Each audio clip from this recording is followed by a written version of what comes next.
ঘৰবাৰী ভাঙি দিয়া হ'ল, এই লোকসকল কেনেকৈ জীয়াই থাকিব?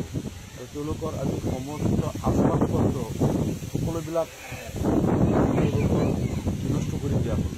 গতিকে এইটো যদি চৰকাৰী মাটিত উচ্ছেদ কৰে, তেওঁলোকে যদি সকলোকে সমভাৱে কৰিলে হয়তো বেলেগ কথা আছিল। আৰু তেওঁলোকক আমি গম পোৱা মতে আগতে কোনো নটিচ দিয়া নাই। আৰু এই লোকসকল সকলো ভাৰতীয় নাগৰিক। অধিকাংশ লোকৰ আমি দেখা পাইছোঁ 1951 NRCৰ কপিৰ পৰা আৰম্ভ কৰি সকলো তথ্য পাতি আছে। ভাৰতীয় নাগৰিক অধিকাংশ নদীৰ গৰাখহনীয়াত আক্ৰান্ত ভূমিহীন লোক, তেওঁলোকে ইয়াত আশ্ৰয় লৈছে চৰকাৰী মাটিত। যিখন চৰকাৰে নিজৰ দেশৰ নাগৰিকক সংস্থাপন দিব নোৱাৰে, সেই চৰকাৰে উচ্ছেদ কৰাৰ নৈতিক দায়িত্ব নাই। এই লোকসকল যেতিয়া নদীৰ গৰাখহনীয়াত আক্ৰান্ত হৈ ভূমিহীন হৈছিল, তেতিয়া চৰকাৰে তেওঁলোকক সংস্থাপন কিয় দিব নোৱাৰিলে?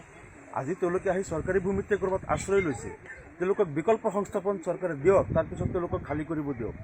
মানুহখিনিক অঘৰী কৰি দিব, উচ্ছেদ কৰি তেওঁলোকক গৃহহীন কৰি দিব, কিন্তু তেওঁলোকক সংস্থাপন দিব নোৱাৰিব। চৰকাৰৰ কাম মানুহক অঘৰী কৰা, বিপদত পেলোৱা নে বিপদৰ পৰা উদ্ধাৰ কৰা।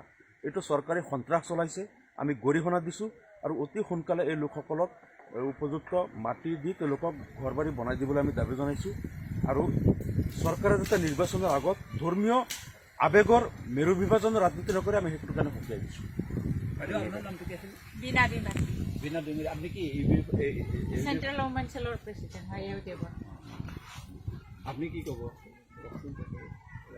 কি ক'ব আৰু চবে ছাৰে কৈ আছে, তথাপিও মোৰ ফালৰ পৰা সেইটোৱে ক'ব বিচাৰিছোঁ, চৰকাৰৰ যিটো নেকি এইবিলাক কামবিলাক একদম গৰিহণাযোগ্য। কিয়নো তেওঁলোকেওতো মানুহে না, মানুহক মানুহৰ নিচিনা চাব লাগে, চবখিনি কিছু সুবিধা দিব লাগে। চৰকাৰৰ অধিকাৰ আছিলে, এইখিনি সুবিধা দিহে মানুহক চিট কৰিব লাগে।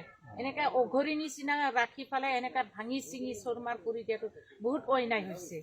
সেইটোৱে মই ক'ম আৰু চৰকাৰক টানি অনুৰোধ জনাইছোঁ যাতে যেন তেওঁলোকক বিকল্প চিন্তা কৰে। ধন্যবাদ দাদা।